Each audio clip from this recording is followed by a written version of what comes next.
Even when you feel low, you can still go. Even when you feel slow, you can still go. Even when there's no hope, you can still go. I never answer to no, man, I still go. Salut, moi c'est Mike, entrepreneur dans le digital et passionné de trail running. Il y a quelques années, je pesais 100 kg. Quand le chiffre s'est affiché sur ma balance, j'ai pris un uppercut en pleine face. J'ai alors décidé d'enfiler mes baskets pour sortir courir. Mais je n'aurais jamais imaginé aller aussi loin. Au fil des entraînements, j'ai perdu mes kilos en trop et pris goût aux sorties en montagne. Ma motivation m'a permis d'accrocher mes premiers dossards, de dépasser mes limites, jusqu'à devenir finisher de trail de légende. Aujourd'hui, le trail running fait partie de mon style de vie. Et si je vis ma passion au quotidien, j'aimerais pouvoir en vivre un jour. C'est pour ça que j'ai créé la marque Chamonix Trail et le blog Quelque part sûr. J'y partage mon mindset, mes défis et mes rencontres avec ceux qui cultivent l'esprit trail. Mon but, donner envie à d'autres d'enfiler leurs baskets pour repousser leurs limites et vivre leurs rêves. Allez, enfile tes chaussures de trail, on part à l'aventure, quelque part sur... Le Thor des Géants et le Thor des Glaciers sont des ultra-trails qui déchaînent les passions. Si leur format semble démesuré pour certains, ils sont devenus des rendez-vous annuels pour d'autres.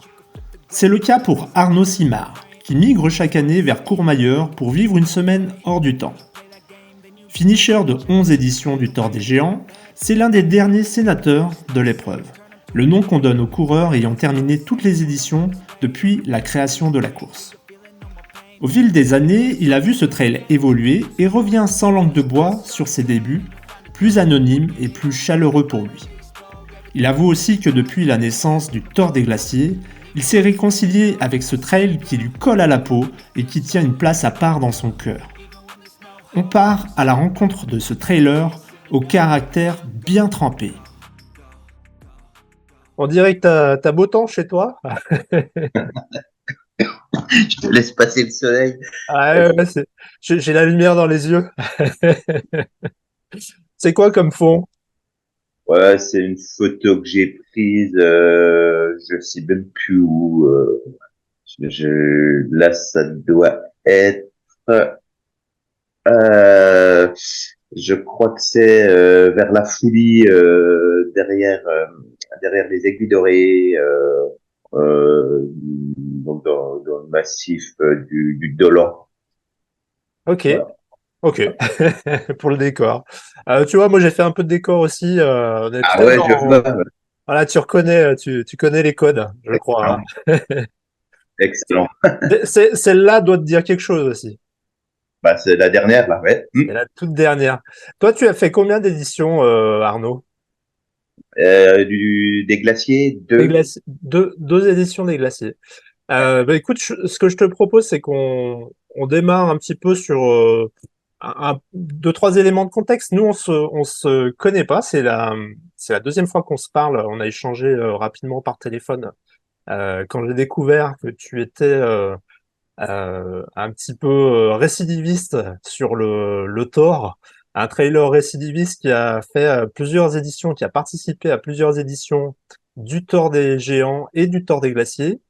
Et je me suis dit que dans la foulée des récits que je souhaite proposer sur ces éditions-là, tu étais un trailer qui avait des choses à nous raconter et que ton récit permettrait sans doute à d'autres de pouvoir se faire une idée sur ce que c'est que le Thor des Géants, Thor des Glaciers et peut-être envisager cette aventure. Ce que je te propose, c'est peut-être en quelques mots que tu nous dises qui tu es, Arnaud, d'où tu viens, ce que tu fais dans la vie plus généralement. Et puis après, on plongera un petit peu plus dans le cœur du sujet, qui est le Thor des Géants, Thor des Glaciers. D'accord. Ben moi, je suis maître de conférence, donc dans la vie professionnelle, je suis maître de conférence en mathématiques à l'université de Franche-Comté, et je suis à temps partiel depuis près de 15 ans, à 80%, pour avoir la liberté de me balader en montagne au moins un jour par semaine, ce que je fais avec grand plaisir depuis une bonne quinzaine d'années. Donc j'ai toujours mon mercredi où je vais me balader, Donc là, en ce moment, avec ce qui est tombé comme neige, il y a les skis qui sont bon, ils étaient déjà sortis, hein, mais là ils frétillent plus que d'ordinaire. Donc là, c'est le début de ma saison de ski de rando et je fais donc une grosse saison généralement jusque fin juin où fin juin, je mets un petit peu les baskets pour me balader. Je cours un tout petit peu, mais vraiment un tout petit peu, dans l'objectif de faire une grosse balade en septembre. Euh, j'ai commencé les grosses balades en 2007 par un UTMB et c'est la petite course que j'ai faite en fait depuis 2007. Je fais une course par an. En gros, c'est un plus de 300 bornes. Donc en 2008, j'ai fait la petite trotte à Léon et après moi à partir de 2010, j'ai fait que des Tours des Géants, Swiss Peaks, etc. Jusqu'à l'année dernière où je suis passé sur le format Tour des Glaciers où comme chaque fin de course, je me suis dit plus jamais un truc de cette envergure, ça fait trop mal partout, ça fatigue trop, jusqu'au mois de février où c'est la date d'ouverture des inscriptions est suffisamment loin de l'arrivée pour qu'il n'y ait plus que les beaux souvenirs qui surnagent et tu retombes vite dans le bon allez, c'était quand même vraiment très bien, c'était super, Ouais, allez ils sont je me malins. Ils sont ah bah malins, ouais, attends. là c'est terrible, c'est terrible. C'est-à-dire que là il y a une nouvelle course, la 660 de la Swiss Peaks. J'ai fait mon dossier de préinscription, etc. Mon dossier a été accepté pour être inscrit. Oui, super. Mais finalement, je vais pas m'inscrire. Donc pour plusieurs raisons, mais la première, c'est que c'est une inscription qui arrive trop vite après le, le tour des glaciers du mois de septembre, et je suis pas du tout dans l'objectif moi je me projette absolument pas dans 660, donc je laisse couler ça, puis on verra ce qu'il adviendra. Quand tu dis je me sens pas dans cet objectif, c'est que il y a quelque chose qui te freine, la distance, ou c'est plutôt l'envie de revenir sur le tort? Alors il y a plusieurs choses, hein. Il y a l'envie de revenir sur le tort. Il y a l'organisation du 660 là qui est un petit peu comment dire, un petit peu légère, je trouve, sur les préinscriptions où ils commencent par dire on prend 100 personnes et puis finalement il y a 250 candidats, donc ils montent les préinscriptions à 250 personnes pour en prendre 180 au plus rapide qui paye. Euh, ça part ça part, moi, pour moi, ça part pas forcément super bien. Et en plus, moi, leur concept, c'est de faire en gros 300 kilomètres en off parce qu'il y a rien du tout. En gros, c'est comme le tour des glaciers sur 300 kilomètres pour aller prendre le départ de la 360. Et j'ai pas du tout envie au bout de 300 kilomètres, j'ai pas du tout envie de me retrouver dans une ambiance de course. C'est exactement la même idée que quand on est sur le Tour des Glaciers et qu'on rejoint le parcours du Tour des Géants, où on se retrouve avec tout le monde dans une ambiance euh, beaucoup plus compétitive, je vais dire. C'est pas vraiment de la compétition parce qu'on est tous un petit peu compétiteurs par rapport à soi, mais pas forcément par rapport aux autres. Mais on se retrouve dans une ambiance qui est pas la même que quand on est seul sur le Tour des Glaciers. Donc j'ai pas envie de ça. J'ai pas envie de me retrouver dans une course à partir du milieu d'une aventure plus solitaire. D'accord. Toi, comment est-ce que tu arrives, comment tu es arrivé à une pratique dans le trail qui t'a amené sur des formats plus longs comme l'UTMB, qui était la porte d'entrée finalement pour toi vers d'autres formats comme le Tor? Alors je trouve que les formats 100 miles comme l'UTMB, finalement, ça, c'est des formats que je suis un petit peu de bâtard. C'est-à-dire que c'est suffisamment long pour te déchiqueter complètement physiquement, et c'est suffisamment court pour essayer d'aller vite. Et donc sur un format 100 miles, j'en sors beaucoup plus fatigué que sur un format 200 miles, où là, sur le 200 miles, au moins quand je pars, je sais que si j'accélère, j'arriverai pas au bout. Donc j'y vais vraiment sur de la gestion de course, plus que sur un 100 miles où tu vas te dire, allez, je vais essayer de faire 36 heures au lieu de 38 heures. Mais les 2 heures là, bah, tu les payes. C'est exactement comme essayer de gagner 10 minutes sur un marathon. Dès que tu es un petit peu au-dessus de ton rythme, bah, il va y avoir des ampoules, il va y avoir des tendinites, il va y avoir des choses physiques qui vont arriver que tu gères pas. Alors que sur le 200 miles, voire le 300 miles avec, en gros, 300 miles avec Tour des Glaciers, au moins là, je sais que l'objectif pour moi, c'est de gérer tout pour que ça aille bien jusqu'à l'arrivée. Voilà. Donc ça évite pas d'avoir des ampoules, mais ça évite beaucoup de désagréments physiques. Et j'aime bien ces ambiances où au bout de 48 heures, au bout de 48 heures, tu sais plus quel jour on est, tu sais plus quelle heure il est. Mais moi, c'est vraiment ça que je recherche, quoi. C'est des moments complètement hors du temps où le but du jeu, c'est de se concentrer sur soi, avancer, manger, dormir, point. Et essayer pour ma part, c'est vraiment essayer de rigoler avec des gens, parce que quand tu rigoles, tout se passe bien, quoi. Tu relativises et, et tu te concentres sur ce qui te fait plaisir, quoi. Il y a beaucoup de gens qui le vivent comme une épreuve qui gueulent après un ravito, qui gueulent après les chaussures qui vont pas, qui gueulent après la trace GPS qui va pas, etc. Psychologiquement, c'est vachement dur d'être en guerre contre tout pendant 7 jours où tu te fais mal physiquement. Alors que voilà, si l'objectif c'est d'arriver entier dans de bonnes conditions, finalement ça passe. Mais il faut accepter aussi d'être classé dans les derniers pendant un sacré bout de temps. Et ça, psychologiquement aussi, c'est un peu compliqué. Toi, quand tu prends un départ, généralement, c'est quoi ta stratégie justement par rapport à cette position dans le peloton? Tu pars au début, tu pars au milieu, tu pars à la fin, comment tu te positionnes? Alors, je pars de toute façon, on est tous massés au Ouais. début. J'aime bien me mettre dans le milieu du peloton, mais très vite, en fait, je me retrouve tout à la fin.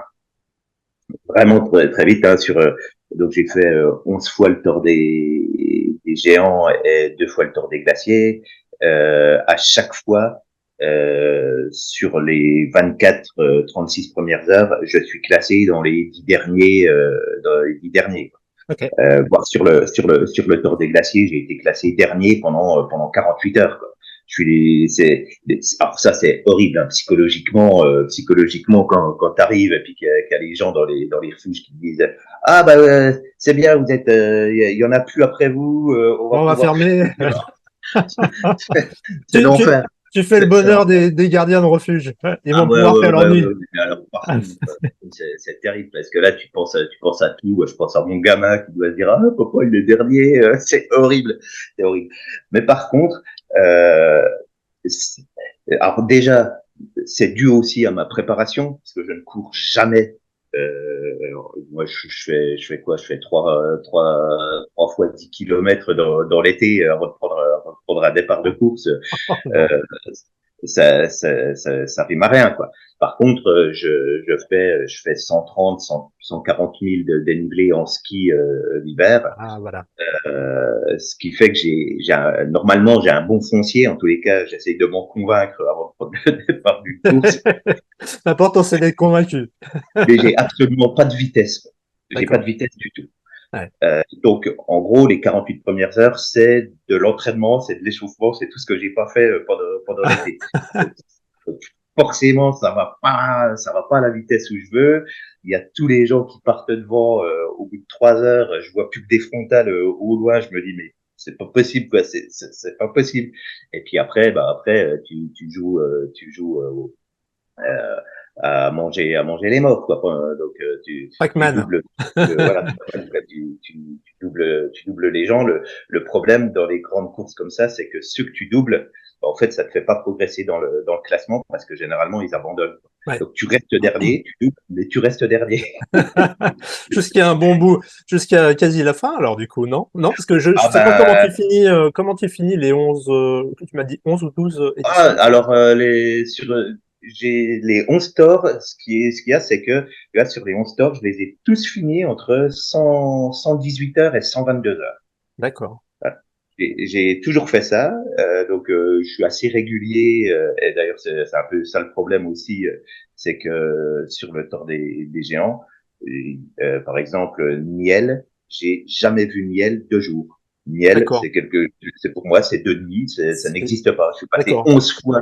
11 fois là, tout le temps dans les mêmes horaires, et il fait toujours nuit. Il y Tu a tes plein d'endroits repères, mais de nuit. que je n'ai jamais vu. Il y a plein d'endroits que je n'ai jamais vu. J'essaye d'accélérer, mais c'est une mauvaise stratégie parce que j'y arrive pas. Et ralentir, c'est pas possible psychologiquement de me dire je vais perdre du temps pour voir les Pour voir endroits. le jour. Et ça va pas. Et par contre, j'arrive. Là, alors la première édition, elle était spéciale parce qu'on n'était pas nombreux. Hein. Donc je finis 50e, mais on n'était vraiment pas nombreux. Et en gros, je finis dans les entre 100 et 150e sur les 300 arrivants du Tour des Géants, quoi. Et par Tu, contre, Tour Glacier, tu, j'arrive plus dans les derniers. tu évoques ta première édition, c'était la toute première édition du Thor? Ouais, 2010. Ah, d'accord, d'accord. Que- Voilà. Qu'est-ce que tu, avec le recul, parce que t'as je pense que tu fais partie des tauliers du Thor. On Euh, n'est plus que deux. ouais. Qui est le deuxième? Romain Jouffroy, c'est un médecin de Paris qui était juste à côté de moi. On était quasiment voisins sans le savoir. Hein. On s'est rencontrés sur le Tour des Géants et c'est quelqu'un Génial, qui habitait à 50 kilomètres de chez moi, quoi. excellent. Pour l'entraînement, ça peut être, Bah ça peut être lui sympa. pareil, lui aussi il a un système d'entraînement très particulier. Hein. Il fait que des ultras et il s'entraîne jamais. Il fait que des ultras. Voilà. Ouais, bon, c'est un entraînement comme un autre. Ouais, il se met bien minable sur un week-end, il rentre, il se repose, il se remet bien minable sur un week-end, il rentre, il se repose, etc. C'est tout ce qu'il fait. Ouais, Il faut que le ça corps a cette faculté d'aller chercher des souvenirs emmagasinés il y a plusieurs mois et ouais, les c'est ça, restituer et de faire une mise à jour pendant l'épreuve. je pense. Tout à fait. Avec le recul, toi qui connais la première édition du Thor, Mhm. toi qui as fait cette année l'édition 2023 sur le Tour des Glaciers, par rapport à cette course, comment tu dirais qu'elle évolue? Alors, une chose est sûre, c'est que je ne reviendrai jamais sur le format Tour des Géants tel qu'il est proposé actuellement. Euh, je, je suis sur le Tour des Glaciers maintenant parce que j'y retrouve un petit peu l'ambiance du début du Tour des Géants. On est 150, en gros 150 coureurs. C'est à taille complètement humaine et avec 150 coureurs qui s'étalent très rapidement, finalement on se retrouve avec des contingents de coureurs qui sont gérables par l'organisation et tu te retrouves en tant que coureur dans des conditions vraiment optimales pour réaliser ta course, quoi. C'est-à-dire que quand tu arrives dans un refuge, euh, les gens, il y a des refuges qui sont vraiment aux petits soins pour toi. Il y en a d'autres, s'ils veulent pas forcément jouer trop de jeux, t'as quand même ton espace, t'es bien accueilli. Sur le tort des géants, ce qu'ils veulent, c'est mettre de plus en plus de monde. Sauf que ils ont pas du tout fait augmenter les infrastructures de la même manière, ce qui fait que c'est complètement ingérable maintenant. Il y a plus de 1000 coureurs sur une course. La première édition, on était à peine 300. 300, c'était parfait. Là, à 1000 coureurs, il faut voir quoi. C'est n'importe quoi dans les ravitaillements, les bases vie, etc. C'est la guerre pour dormir, c'est la guerre pour manger, c'est la guerre pour tout. Moi, je peux pas faire une course dans ces conditions-là. J'ai pas envie de me battre à chaque fois. Donc les conditions pour réaliser le Tour des Géants maintenant ça ne me convient plus du tout. C'est en gros c'est l'UTMB mais beaucoup plus long quoi. Voilà, il y a plus beaucoup de moi je m'y retrouve pas du tout quoi. Je veux pas payer 1000 euros pour aller faire la guerre pour courir. Voilà. Ok, c'est paradoxal parce qu'on a finalement sur le tort des glaciers, euh, selon toi, on a moins de confort sur le tort des géants que sur le tort des glaciers. Ah oui, ah ouais, clairement. Ah ouais, clairement, non, mais quand t'essayes d'avancer et que qu'il faut que tu dormes, hein, parce que la clé dans ces courses-là, c'est de gérer ton sommeil. Tu peux faire ce que tu veux. Il y a un moment donné où le corps dit là, je ne vais pas plus loin si j'ai pas eu 2 heures à dormir tranquillement dans un lit. Hein. Donc il faut dormir. Sauf que tort des géants, les refuges et les bases de vie sont pas extensibles. Quand c'est plein, c'est plein. Et tu peux plus du tout te poser pour dormir où tu veux au moment où tu le choisis. Ou alors tu dors dehors. Alors il y en a qui le font, hein, qui dorment sur un rocher, etc. Mais faut savoir que là tu vas pas forcément te reposer bien parce que ton corps il faut qu'il ait de la chaleur, un apport. Moi il faut pas qu'il dépense d'énergie à essayer de se réchauffer quand tu veux te reposer. Ouais. Voilà. Alors que sur le tort des glaciers, ça peut arriver que dans un refuge, ce soit complet, mais moi, ça m'est jamais arrivé. C'est-à-dire qu'à chaque fois que j'ai voulu dormir quelque part en arrivant, c'est que quand je veux dormir, c'est qu'il faut que je dorme. Il n'y a plus de choix. Et ça s'est toujours bien passé. Sauf quand on rejoint le tracé du Tour des Géants. Où là, tu te retrouves Frassati cette année. Je suis arrivé, il était 3 heures du matin, j'étais dans un état catastrophique, il fallait que je dorme. Il y avait plus une place nulle part, ni dans les dortoirs, ni sur les bancs, ni rien. J'ai ah ouais ouais, non, mais j'ai mis ma Gore-Tex sous une table pour me protéger un petit peu de la boue et compagnie. Et j'ai dormi sous une table avec les gens qui mangeaient au-dessus de moi, quoi. J'ai Rudimentaire. voilà, j'ai dormi 10 minutes sous une table dans des conditions catastrophiques. C'est n'importe quoi. Alors je veux bien, c'est amusant, ça fait des belles images, c'est rigolo, mais c'est bon, c'est pas le Vietnam, hein, on est là pour faire une course en montagne, pas pour faire ce genre de choses. Donc voilà, ouais, c'est le minimum de confort est obtenu sans aucun problème sur le Tour des Glaciers. Il est plus du tout garanti sur le Tour des Géants. D'accord. Selon toi, tu penses qu'il y a une différence sur les... je suis pas persuadé, hein, sur les premiers ou sur la première partie du peloton et sur les coureurs qui sont un peu moins rapides? Ou selon toi, c'est des échos que tu as et puis des contacts que tu as avec les autres coureurs, c'est sensiblement la même chose? Alors forcément, hein, quand t'arrives dans les premiers, moi, je sais pas, je vais pas parler des premiers parce que je sais pas ce que c'est. C'est un autre monde. Par contre, ceux qui arrivent dans le, ouais, qui sont dans la première partie du peloton et qui arrivent dans les refuges, etc. Euh, les refuges sont forcément beaucoup plus accueillants parce que les gens qui accueillent sont déjà plus reposés. C'est pas encore le bordel, ça n'a pas encore été la guerre dans leur refuge, donc tout se passe bien, etc. Plus on se décale vers la fin, plus les gens que tu rencontres sont fatigués, donc la fatigue fait que il y a forcément moins d'entrain, etc. Après de temps en temps ils se relayent, mais généralement on est super bien accueillis. Tu vois, ce qui est paradoxal, c'est que où t'es le moins bien accueilli finalement, c'est les premiers refuges, alors que il n'y a pas eu un délai énorme. Le refuge de Fayès, c'est une horreur absolue. T'es absolu, moi, ils se foutent de la gueule du monde, mais vraiment quoi. Et ils profitent, ils jouent pas le jeu du tout.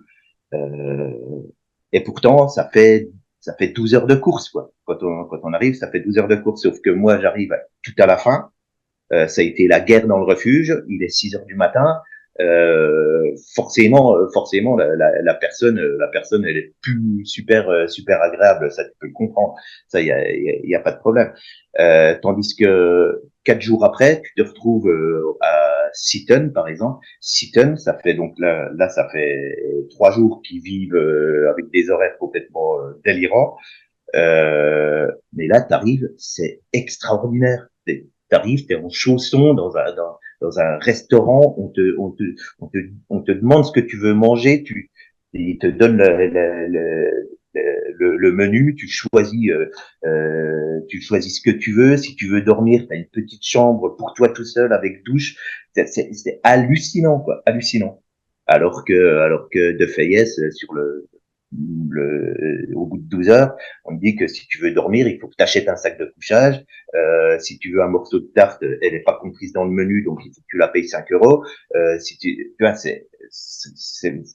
il y a des trucs qui vont pas. Il y a des Ouais, trucs qui vont. je te rejoins. Il y a une disparité, un décalage de niveau sur l'accueil en refuge que j'ai pu constater. Et alors, ça rajoute aussi certainement du piquant ou des, des anecdotes ou des Ah oui, difficultés aussi à cette épreuve. oui. Hein. Il n'y a pas que la course, la gestion de la course. Il y a aussi ces paramètres-là, au même titre que la météo, hein, comme tu l'évoquais sur le sommeil, si t'as pas un sommeil de qualité, ne serait-ce que un quart d'heure, une demi-heure, et que tu es froid, le corps s'est refroidi, tu étais au contact du sol, là, inévitablement, tu tapes dans les ressources en Ah oui. énergie et ça impacte Ouais, ouais. à terme ta Alors, position ou ta vitesse, quoi. ouais. Après, effectivement, hein, je reviens sur ce que tu disais, sur le fait que finalement, ça donne du piment aussi un petit peu à la course. Et ça en fait son histoire à l'intérieur des coureurs, où on se dit, ah tiens, là-bas, j'ai entendu dire que le prochain, c'est top, on va pouvoir bien manger, on va pouvoir bien se reposer. Celui d'après, à ce qui paraît, c'est pas super. Voilà, donc tout ça, c'est aussi effectivement c'est aussi ce qui est marrant sur la course et qui donne un petit peu La de saveur. l'envie Ouais. d'aller voir plus loin, de continuer en se disant j'ai entendu dire que là-bas c'était bien. Après, les lasagnes sont délicieuses, on va se refaire. Voilà, c'est ça, c'est exactement ça quoi. On va se refaire, t'inquiète pas. Mais ça c'est super drôle. Et moi j'adore ce genre de choses quoi. J'adore. Arnaud, tu es gastronome, tu aimes bien manger.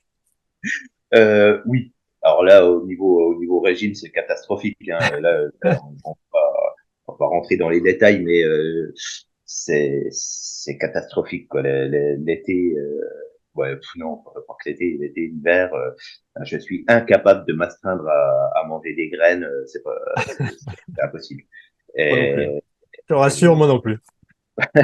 donc oui, j'aime bien manger et sur une course comme ça, autant les 48 premières heures, je sais que ça va être, je sais que c'est pas la peine que j'essaye de manger, de me forcer à manger pour avancer. Je digérerai pas, mon corps est pas habitué à marcher 24/24, donc je mange des compotes ou des trucs comme ça, un petit bouillon si possible, mais je vais pas aller chercher. Par contre, quand je commence après 48 heures, quand je commence à avoir faim et que je commence à pouvoir manger ce que je veux, là, ça devient un plaisir. Mais alors, il faut pas qu'on me donne une part pour enfant, quoi. Parce que là, ça va pas non plus, quoi. Quand On tu n'est arrives pas dans la dinette. voilà, Voilà. t'arrives dans un refuge qui joue pas le jeu et qui te dit, bon alors, pour le tour des glaciers, voilà votre assiette. Si vous en voulez plus, c'est payant. Bah là, non, ça le fait pas, quoi. Les gars, on a dépensé 1 200 euros. C'est bon, quoi. Faites comme vous voulez, mais vous nous donnez à manger. On peut pas avancer si on mange pas, quoi. Pour du Ouais. carburant Ah à ouais. un Ah moment ouais. ou un autre. Et il y a des refuges comme Seaton ou comme Grozon. Grozon, c'est incroyable, quoi. T'arrives là-bas et ils te proposent des gnocchis au bleu. C'est et puis voilà, il y a plein de refuges comme ça qui jouent le jeu où tu manges super bien et ça fait plaisir. Et simplement ça, quoi. Tu bois une canette en mangeant un plat de gnocchi, mais t'es reparti pour 10 heures, quoi. Parfait le plein. C'est- Ah ouais, ouais, complètement, Exactement. psychologiquement et physiquement. Dans ton sac, tu as une ration alimentaire. Qu'est-ce que tu emmènes? Alors ma ration alimentaire, j'emmène surtout du sucre, hein, en fait, c'est-à-dire des bonbons qui piquent un petit peu. Euh, et une ou deux compotes, mais c'est tout ce que je prends. J'arrive pas forcément trop à m'alimenter. Je m'arrête pas en fait entre les refuges. Je fais pas de pause. Ouais. Donc voilà, je sais à peu près. Je sais à peu près que d'un refuge à l'autre, je peux tenir normalement s'il arrive rien. Euh, et j'ai du sucre en En réserve. bonbons Ouais. réserve pour m'alimenter si j'ai un petit coup de mou. Mais c'est tout, quoi. Je vais pas partir avec une trop grosse réserve alimentaire. Sur J'en ai. les bases de vie, tu recharges ton sac. Comment tu gères? Bah, je recharge en moi ce que j'ai consommé et Ouais. sinon j'essaye de partir avec de la flotte que j'ai envie de boire. J'aime bien les eaux pétillantes. Par exemple, D'accord. ça, je trouve que ça me déçoive bien. J'aime bien ce petit goût pétillant. Et j'ai un gobelet. Le gobelet, en fait, je l'utilise jamais dans les bases de vie ni rien du tout, mais c'est surtout pour prendre de l'eau dans les ruisseaux, etc. Je bois quasiment dans tous les ruisseaux qui passent au bout d'un moment. Euh, et voilà, sinon je recharge, je change beaucoup de fringues. Je pars toujours avec un change quasiment complet dans le sac et surtout avec trois paires de chaussettes généralement neuves. En fait, avant de partir sur une épreuve comme ça, j'achète des chaussettes premier prix dans une grande surface, des petites chaussettes de sport à 2 3 euros la paire. J'en achète 25 paires et je change de chaussettes très régulièrement. Voilà. J'aime bien changer de chaussettes. Ça me permet de finalement ne pas avoir d'ampoule du tout pendant quasiment tout le trajet. Hormis des ampoules profondes, mais il n'y a pas d'ampoule de surface, celles qui piquent bien. Toi, tu dirais que ce roulement de chaussettes, t'évite les ampoules. Est-ce que tu mets de la crème? Est-ce que tu Un prépares petit tes pieds en peu. amont? Je Comment tu... prépare, alors je prépare tout en amont. Je mets pas mal, moi, j'essaye de tanner un petit peu pendant 2 semaines avant de partir Ouais. pour renforcer un petit peu la peau. Et après, je strappe dès le départ, je strappe tout. C'est-à-dire que là, je fais la momie, hein. Je strappe partout où je sais qu'il va y avoir des frottements. C'est-à-dire que les pieds sont strappés complètement. Avant, j'attends pas d'avoir des ampoules pour me strapper. Ok. J'attends pas que le mal soit se déclare pour. Tu mets une deuxième couche, quoi. Voilà, je strappe partout, je strappe les tétons, je strappe tout le dos, le dos est entièrement strappé pour éviter les frottements avec le sac à dos, les épaules sont strappées pour pas avoir de frottement toujours avec le sac à dos. Voilà, j'ai des mitaines tout le long pour éviter les ampoules avec les dragons des bâtons. J'aime pas du tout les ampoules, hein. Ça me fait flipper, c'est fort. Je sais pas s'il y a beaucoup de coureurs qui aiment. Ah, j'aime pas ça, j'aime pas les tendinites, Oh, j'aime il pas doit y les en avoir. ampoules. Il doit y en avoir parce que on est un peu maso, mais euh, Oui, certainement. Tu t'arrêtes sur les bases de vie pour voir un non, podologue, un kiné, un médecin? Non, jamais. non, non, non, jamais. Alors, ma copine est médecin. D'accord, elle fait l'assistance sur tes. Ouais, elle me rejoint. Alors, ça fait plusieurs années qu'on fait comme ça. Les 48 premières heures, je les fais tout seul complètement. Parce que de toute façon, je sais que psychologiquement, les 48 premières heures, je les aime Oui, pas du ouais. tout. Ça va pas. Il y a rien qui va. J'ai rien à foutre là. J'ai mal partout. Il reste encore super long à faire. Voilà, ça va pas. Ça va pas. J'ai envie d'abandonner tout le long, mais en même temps, je me dis si j'abandonne, à quoi ça rime d'abandonner au bout de 10 heures sur une course qu'on fait 180. C'est ridicule. Donc les 48 premières heures, c'est Bagdad dans ma tête. C'est horrible. Mais à partir de 48 heures, c'est bon. Le corps a compris que je m'arrêtais pas, donc tout va mieux. Et généralement, elle me rejoint là pour passer quelques jours en vadrouille en montagne. On se voit une ou deux fois par jour. Euh, et je sais que, étant médecin, je lui fais totalement confiance sur le fait de continuer ou pas. Jamais elle me dira d'arrêter, mais si jamais j'arrive et que je lui dis ah j'ai un peu mal là, elle va me dire ouais mais c'est juste normal. Mal là, Ça passe au contrôle technique, quoi. ouais, ça passe. Voilà, mais juste ça, tu vois. Ça me rassure parce que c'est elle qui me le dit, puis qu'elle est médecin, puis que j'ai confiance en elle. Mais il faut cet avis-là. Ok. Alors qu'elle me sculpte pas, qu'elle me tripote pas un genou, elle regarde juste que oui, bah ouais, bah Ouais, bon, t'as ça fait passe, ça. c'est normal, quoi. T'as signé pour Ouais, ça, quoi. Allez, vas-y. Coup de pied aux fesses et ça repart. au pire, tu changes le t-shirt et puis tu y vas, mais T'as c'est mal au tout quoi. genou, change de t-shirt. C'est une prescription, hein, donc si c'est un médecin qui le dit, ça va. Ouais, ouais. Et dans les bases de vie, il y a généralement de l'attente. Ah, pas sur la première, Cogne, ça va, mais à partir de Donas, quand tu es dans les horaires de Ah oui, dernier, Donas. c'est terrible parce que t'arrives, et j'étais avec, à ce moment-là, cette année, j'étais avec des copains qui voulaient se refaire faire les pieds par des podologues. T'avais une heure et demie de queue pour aller te faire les pieds, quoi. Et cette heure et demie-là, bah, tu la perds vraiment. C'est-à-dire que tu dors pas, tu stresses, euh, tu, en plus tu la perds sur les barrières horaires qui sont déjà vraiment la barrière horaire de Champillon, elle est vraiment limite, quoi. C'est vraiment le coup près, quoi. Donc, à Donas, l'heure et demie que tu perds à Donas, tu la récupéreras pas. Mais en même temps, si t'as les pieds explosés, tu vas la perdre aussi. Donc, Faut c'est peser délicat. vraiment, ouais, il faut peser vraiment Ah ouais, le ouais, pour le compte ah en temps réel. ouais, c'est assez difficile à gérer.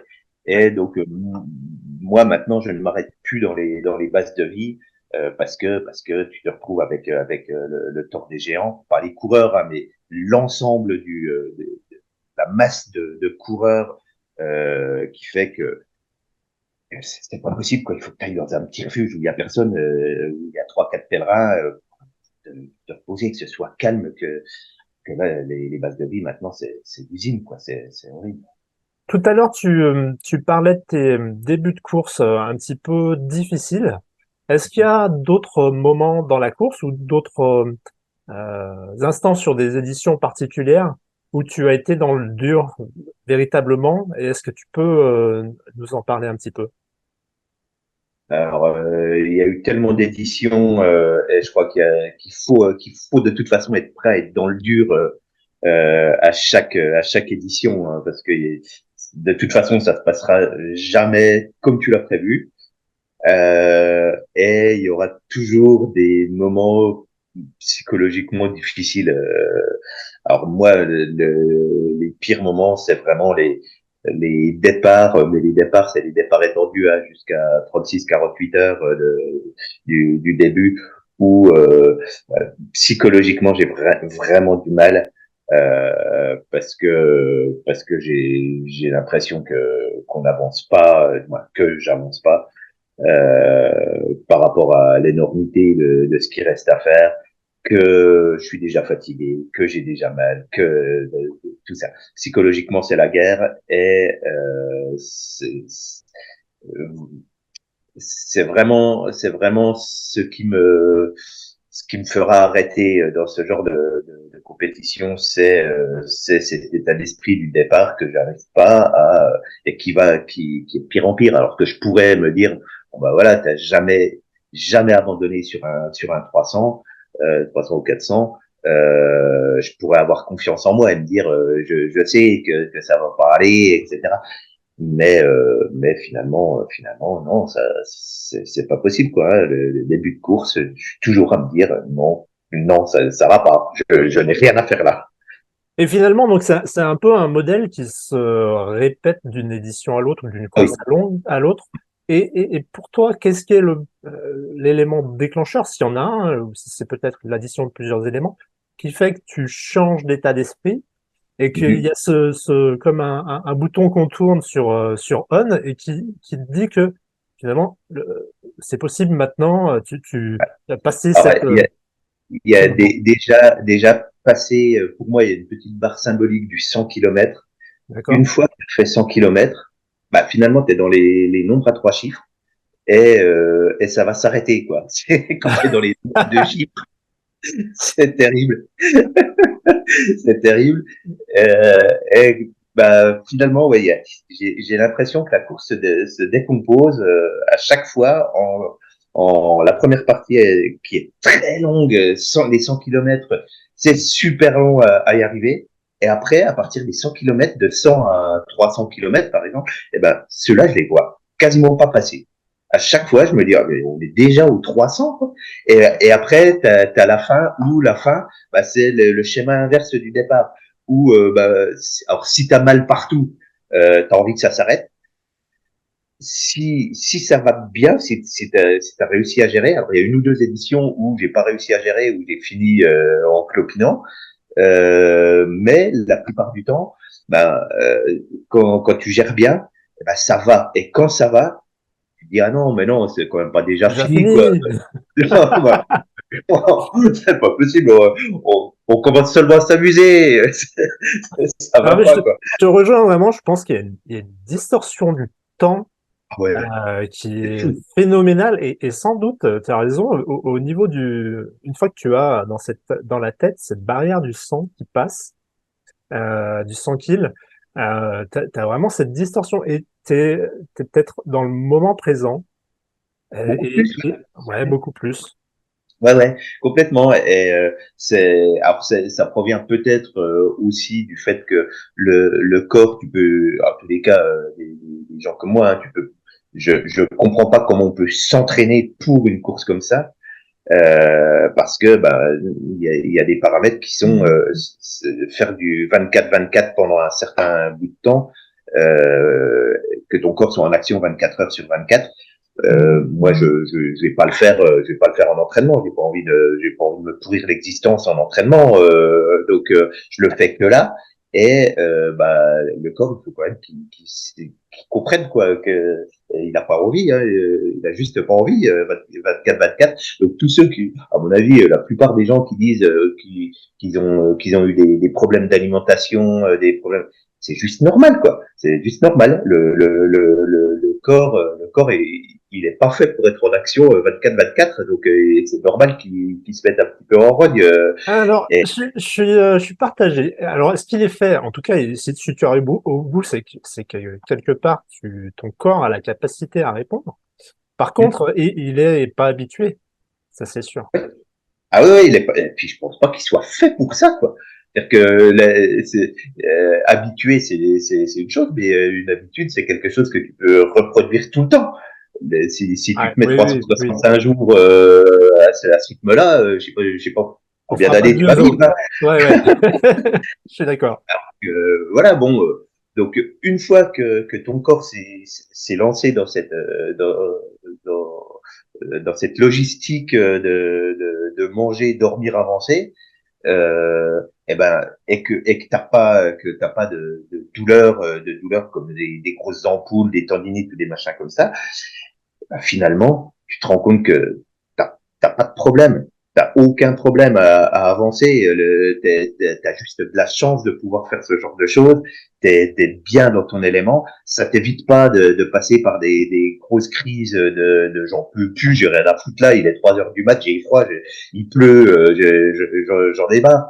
Mais ces coups de moins bien là, bah finalement, tu sais qu'il faut pas que tu t'arrêtes de toute manière parce que tu vas pas dire au-dessus d'un col bah stop, j'en ai marre, j'arrête. Donc tu redescends et puis 20 minutes après t'es reparti comme en 40, ça va tout bien. Donc les coups de moins bien, il faut les gérer comme les moments d'euphorie où bah il y a des moments où tout va bien et t'as envie de trottiner, de galoper, etc. Mais là aussi quoi, faut se dire oula, attention, On va tu vas le freiner un payer peu. cash, Ouais. tu vas le payer cash juste après. Donc le col là, tu vas le faire tranquillement, même si tu peux accélérer, tu vas le faire tranquillement. Est-ce que dans ces moments difficiles, est-ce que le fait de d'avancer à plusieurs, est-ce que le fait d'être dans un petit groupe, ça t'aide ou comment tu cours? Est-ce que tu es plutôt un coureur solitaire? Comment Ah, tu abordes cette notion d'avoir des partenaires de course pendant alors, l'épreuve? je suis généralement assez solitaire. Il y a des Ouais, moments où j'adore être tout seul. J'ai généralement un lecteur MP3 avec de la musique, une musique que je demande en amont. Ça fait 15 ans que je demande à des copains de me faire chacun une petite compile avant de ah, partir. sympa. Il me prévoit 10, 15, 20 titres que je n'écoute pas avant le départ de la course et que je découvre au fur et à mesure. Alors il y a des trucs qui me correspondent bien, il y a des trucs que j'ai pas du tout envie d'écouter, mais c'est les copains qui m'ont filé un truc et j'aime bien ça quoi. Tu vois, découvrir des titres pendant que je cours, je me dis ah excellent, ça faisait longtemps que j'avais pas écouté ça, super ou C'est donc il y a déjà tous une ces petite aspects-là. attention des copains, ouais. Ouais, ouais, Voilà. super. Ça c'est super drôle. Et puis, les compiles, ça fait 15 ans que je les archive, donc je peux les réécouter, je vois l'évolution des titres, je vois des recoupements, etc. Donc, tu vois, ça c'est assez sympa. Après, pendant la course, soit il y a des gens que je connais et avec qui j'ai envie d'être, Ouais. mais j'ai vraiment du mal à me mettre au rythme de quelqu'un. Alors ça, s'il y a quelqu'un avec qui ça commence à matcher et que on reste un petit peu ensemble, c'est cool, mais très vite, je vais faire une petite mise au point avec la personne en lui disant qu'on n'est pas mariés et que on avance. Si lui veut partir devant ou ralentir, faut pas m'obliger à le suivre ni dans un sens ni dans l'autre. Et que pareil, moi je l'obligerai pas à me suivre dans un sens ou dans l'autre. Si ça se passe bien, bah, tu vois, on peut faire 50 km, 100 km, 200 km ensemble. Là, il se trouve que cette année, il y a un copain qui s'est inscrit au glacier parce que je l'ai chambré en février et il s'est inscrit. Je le connais un peu, donc on s'est dit, bah, si on se retrouve sur la course, c'est cool. On s'est retrouvé et on s'est retrouvé avec un troisième qu'on connaissait pas du tout. Et on a fait quasiment 200 kilomètres les trois ensemble, Génial. mais en étant pété de rire tout le long. Moi, j'ai vécu 200 kilomètres d'euphorie sur la course où c'était que des blagues. Alors, je te garantis pas que ce soit du meilleur goût parce que quand t'es bien fatigué, tu rigoles assez vite à des choses pas Ah, forcément méga. il faut un peu de gras pour avancer, il faut un peu de gras. Voilà, c'est ça, c'est ça. Faut mettre de l'huile dans les rouages. Donc, mais par contre, c'est extraordinaire quand tu es dans cette ambiance-là. Il y a un moment, le dortoir Retempio. Si tu arrives au dortoir Retempio, que tu es déjà bien entamé, tu vas vraiment mal le vivre parce qu'il est tenu par deux personnes très, très, très spéciales.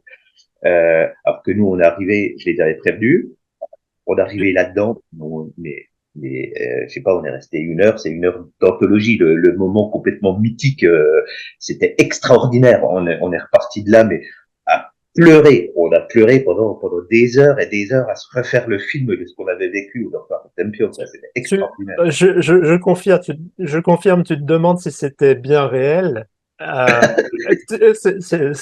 Mais on vous laissera découvrir. Ah ouais, ouais, non, mais c'est ça, On va pas spoiler. Moi, il faut y aller pendant la course, ouais. Faut pas y aller ailleurs. Ah non, non, non, c'est sûr. C'est pas possible, quoi. C'est pas possible. Tu sors de là, tu te dis, mais attends, c'était un sketch. C'était un sketch. On spoil pas, on leur laissera la découverte. Ça fait partie des trucs où tu te dis, bah ouais, le prochain, c'était spécial à ce qui paraît. celui-là, il est particulièrement spécial. Ah, il y a une petite saveur particulière. Là, ouais, celui-là, il est drôle, ouais. Donc, ouais, et donc là, tu vois, ça m'a boosté toute la course, quoi. D'être à trois, à rigoler comme des perdus. Il y en a un qui connaissait les répliques des bronzés fonds du ski, mais alors avec le ton, tout, et vraiment, il l'a appris par cœur, quoi. Et voilà, on a déliré là-dessus pendant je sais pas combien d'heures, de jours, de nuit, en bouffant des pâtes, n'importe quoi. C'était extraordinaire, extraordinaire. Alors, le Tour des glaciers, le Tour des géants, c'est une course internationale. Donc, tu as toutes les nationalités qui veulent bien s'inscrire et qui sont prêtes pour faire un trail de cette distance-là. Comment tu communiques? Comment tu te fais comprendre? Est-ce que tu as des échanges avec d'autres Oui. coureurs qui sont pas français, qui sont pas d'origine francophone? Alors, quand il y a des choses essentielles à faire passer, on essaye de trouver un langage commun, que ce soit avec les mains ou avec un anglais plus ou moins bien prononcé. On arrive à se faire comprendre, mais de temps en temps, alors, je me rappelle d'une édition sur le Tour des Géants. J'ai dû passer bien 120, 150 kilomètres avec quelqu'un. Je ne comprenais pas un mot, mais vraiment pas un mot. C'est un basque. Alors le basque, c'est spécial, hein, c'est pas de l'espagnol. Il parlait pas un mot d'anglais ni rien du tout. Donc il y a des moments où on discutait, mais on arrivait à discuter. Et je crois qu'on discutait pas du même sujet. Il devait discuter tout seul, moi aussi, en essayant de se répondre sur des trucs et pendant des heures et des heures, quoi. Et maintenant il est bénévole sur le Tour, donc on se revoit. On est super content de se voir, mais c'est toujours pareil. On ne sait pas ce qu'on dit. Donc ça voilà, et ça c'est des moments extraordinaires. Ou alors il y a une année, je suivais quelqu'un qui écoutait de la musique, mais pas avec un casque, avec une petite enceinte. Ouais. Donc il l'avait dans son sac à dos. Ça faisait un petit peu de musique. Donc il me dit en anglais sorry for the music if you etc. Donc je commençais à lui répondre. On parle en anglais, etc. Pendant 2 heures. On monte un col, on redescend. On continue à échanger un petit peu, et puis à un moment donné, il veut me dire quelque chose, il commence sa phrase, puis au milieu de la phrase, il dit ah merde, comment on dit ça déjà? Mais je lui dis bah attends, t'es français? Il dit, bah oui. Excellent.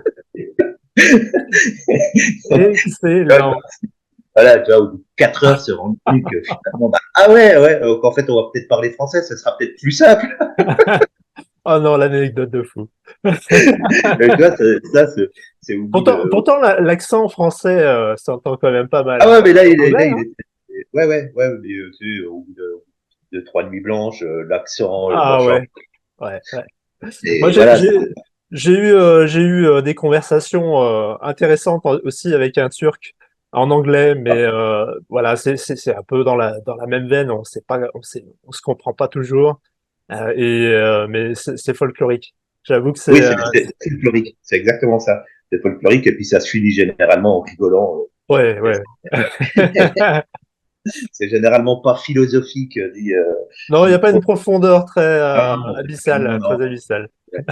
Et mais c'est vraiment un côté bien sympa et qui te fait bien déconnecter aussi, quoi. Ouais, C'est, ouais. Bah, c'est sûr. Mais tu vois, on additionne tous ces petits moments-là, et c'est vraiment ce qui donne aussi de la saveur à voilà, cette course. bien sûr. Et je me rends compte avec le recul que c'est pas simplement le dénivelé, la beauté des paysages qui fait que cette course est unique. C'est aussi tous ces ingrédients-là Oui. dont les Italiens maîtrisent bien la recette. Ah oui, clairement, clairement. Moi, Ah, avec les bénévoles de la vallée d'Aos, comment tu communiques? Alors, je connais un peu la alors, réponse, mais la plupart du temps, ils communiquent en français parce ouais. qu'ils ont appris le français. Donc ça, y a pas de problème.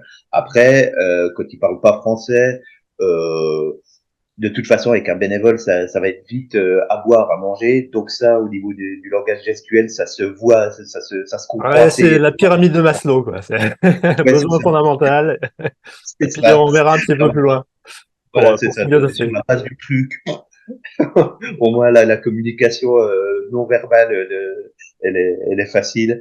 Euh, et ça se passe, non, ça se passe super bien, quoi, pour parler. Après, sur le Tour des Glaciers, cette année, ils ont fait un petit changement de parcours. Ils nous ont fait pas prendre le col du Mont-Gelé, mais passer par Oyas. Donc il y avait une déviation. Sauf que là, la déviation, ben, vu qu'il changeait pas du tout la barrière horaire à Champillon qui était après, tu étais en droit de poser quelques questions sur la durée, le dénivelé, est-ce que la déviation est plus longue, plus difficile, etc. Et là, tu étais obligé de communiquer un petit peu. Et c'est là que ça devient un petit peu complexe quand tu cherches des réponses fiables. Ouais. Alors déjà, t'en as pas. Et t'essayes de poser des questions. Les gens sont de bonne volonté généralement, donc ils essayent de te répondre. Et c'est là que ça peut devenir un petit peu complexe déjà. Savoir si la barrière horaire est changée, si c'est plus long, si c'est plus difficile, si c'est plus roulant, s'il y a de l'orientation beaucoup, etc. Donc là, quand tu commences à rentrer dans des discussions un peu plus techniques comme ça, il vaut mieux avoir un langage commun. Mais même si tu as un langage commun, généralement, tu n'as pas les informations parce que personne ne le sait. Ouais, Personne... ok. Bon, ce que tu peux rencontrer sur d'autres courses potentiellement, mais voilà, dans ta langue maternelle, quoi. Ouais, Ouais, c'est ça. finalement. Mm. Ok. Des anecdotes de course, tu dois en avoir pas mal. Est-ce qu'il y en a comme ça quelques-unes qui te viennent spontanément?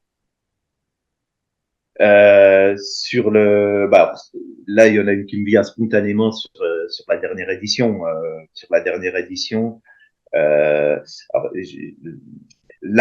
c'est une anecdote qui remonte à l'année d'avant, qui est que l'année d'avant, Tour des Glaciers, je fais partie des 10 derniers à peu près. On arrive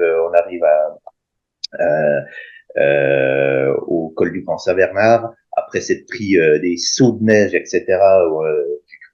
Là, c'est la première fois que je me suis fait peur sur une course. Ah ouais? Ouais, là, j'ai flippé. On était deux dans de la neige, on voyait plus rien, on était pas, ouais, c'était pas bien. J'étais Bien. sur le Tour des Géants cette année-là et je suis passé avant la neige. Donc effectivement, Ouais. ouais, Ah je sais ouais, non, mais qu'après, vous avez dû c'était pas souffrir. facile. Ouais. Non, mais et on était sur les arêtes, sur les arêtes du mont, comment ça s'appelle? Bon, j'ai plus le nom, peu importe.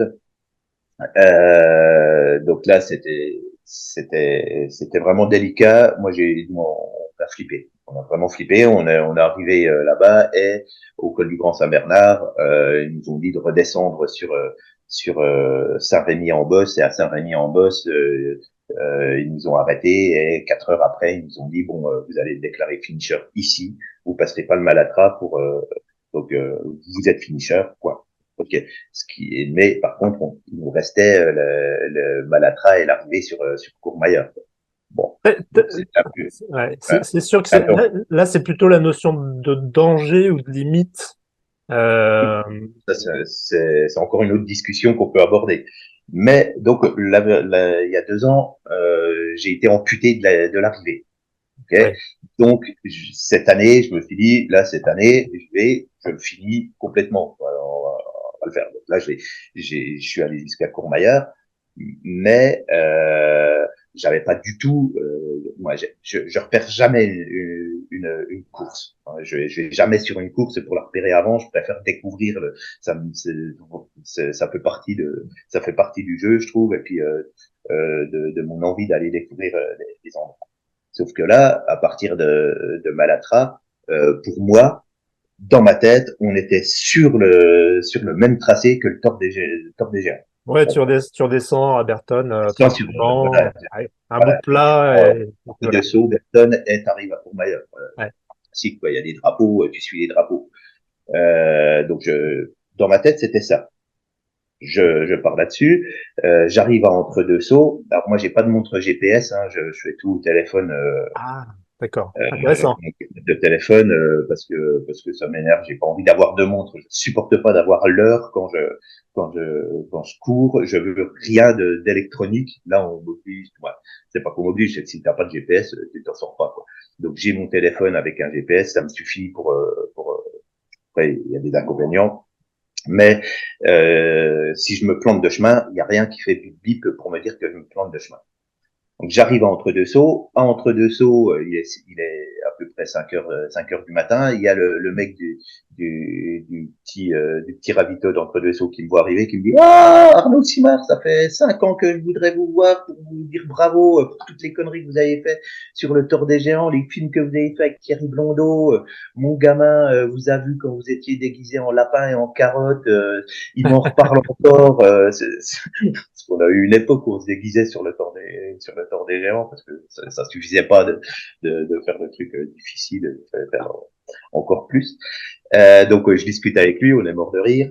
Je repars de là dans un état second et avec ça en tête, en me disant ah c'est marrant, c'est vrai les années avec Thierry c'était quand même super drôle, etc. Je continue, j'arrive vers Berton et là il y a Thierry qui m'appelle. Donc Thierry Blondeau, le mec dont je venais de discuter. Normalement, je réponds jamais au téléphone sur une course. Là, c'est Thierry, je venais d'en discuter, etc. Donc je décroche. Et là, il y a Thierry qui me dit mais Qu'est-ce que tu qu'est-ce que fous? tu fais là Je dis, bah, j'arrive là, je vois Courmayeur, c'est cool. J'arrive à Berton, il me mettait pas sur le bon tracé. Il t'a cassé ton rêve. Je suis pas sur le mot tracé.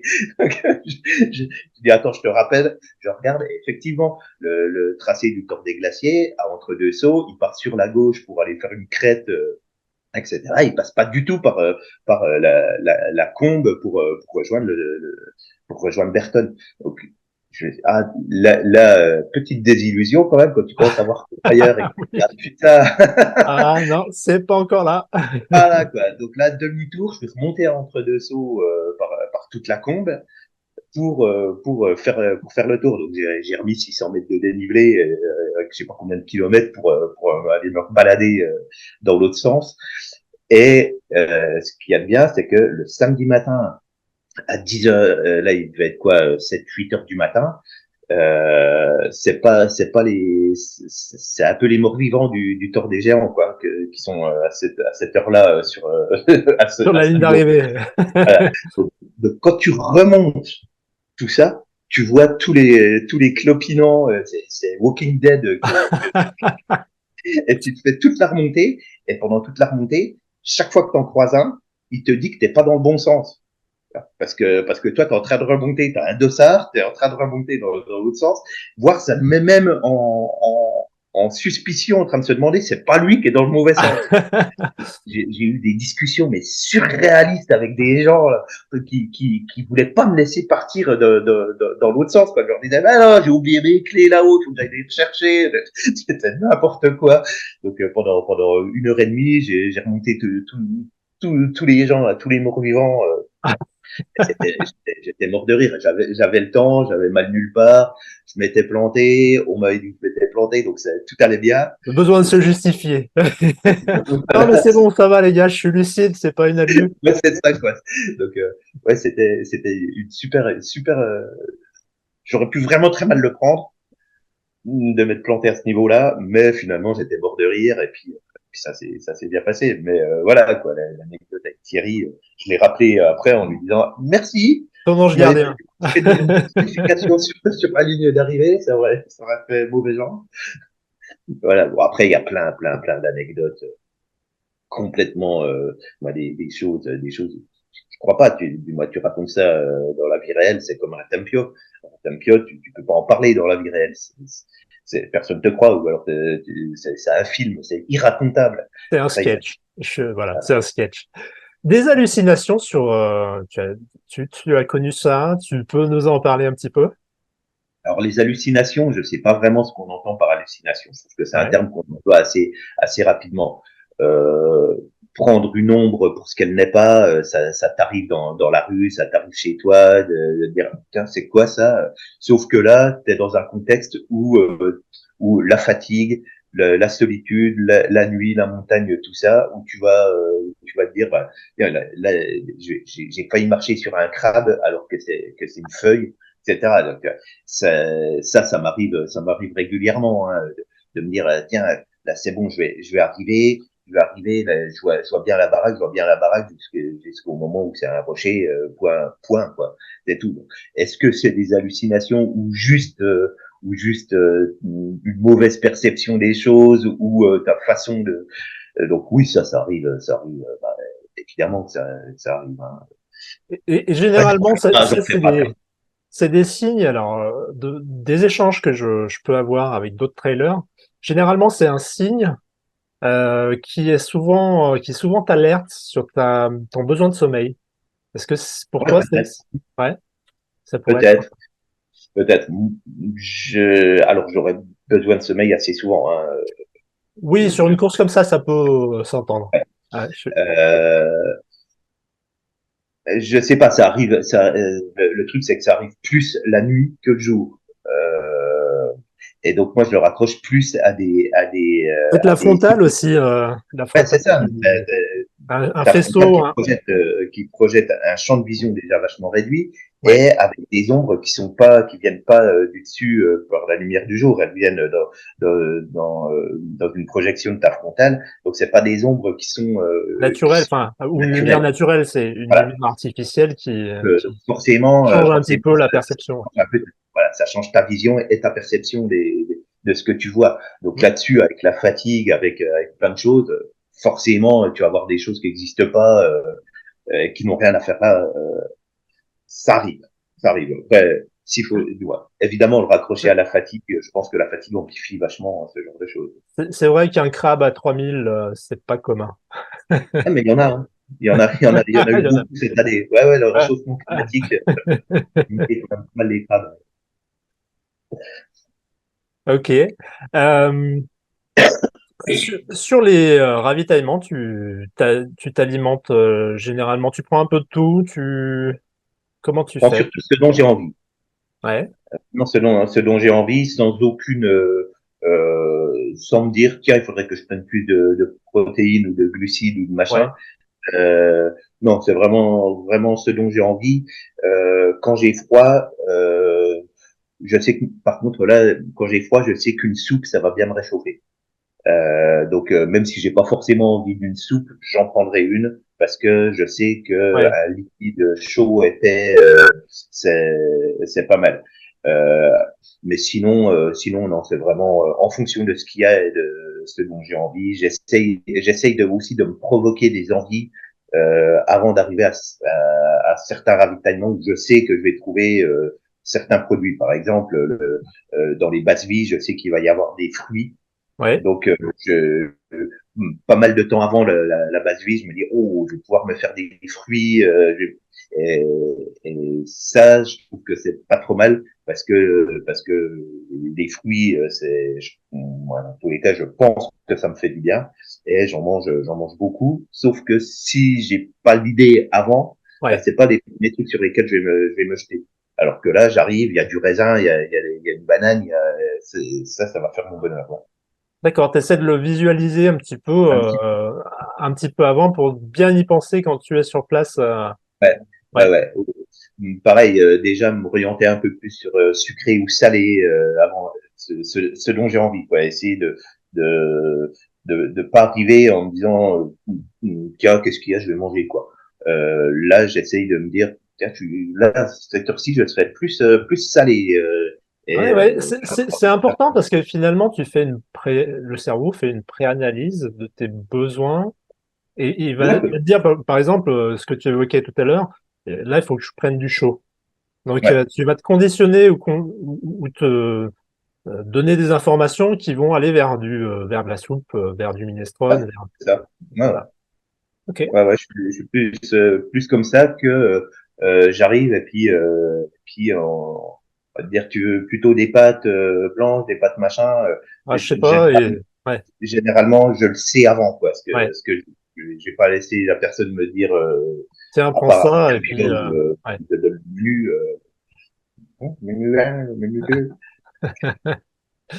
C'est pas, j'essaye de prévisualiser ce que je vais manger et bah, sans forcément me dire ce que je vais prendre, c'est ça, quoi. Par contre, à Seaton, je savais que j'allais prendre une entrecôte frite. Euh, s'il l'avait pas proposé, là, ça aurait été une grosse déception. Et Ouais, il devrait mettre un système de notation des refuges et puis bien sûr, bien sûr, trois c'est ce qu'il faut étoiles. faire, bien sûr, c'est ce qu'il faut faire, mais que ça reste secret entre coureurs initiés, Voilà. parce que pour pas qu'il y ait trop de monde non plus.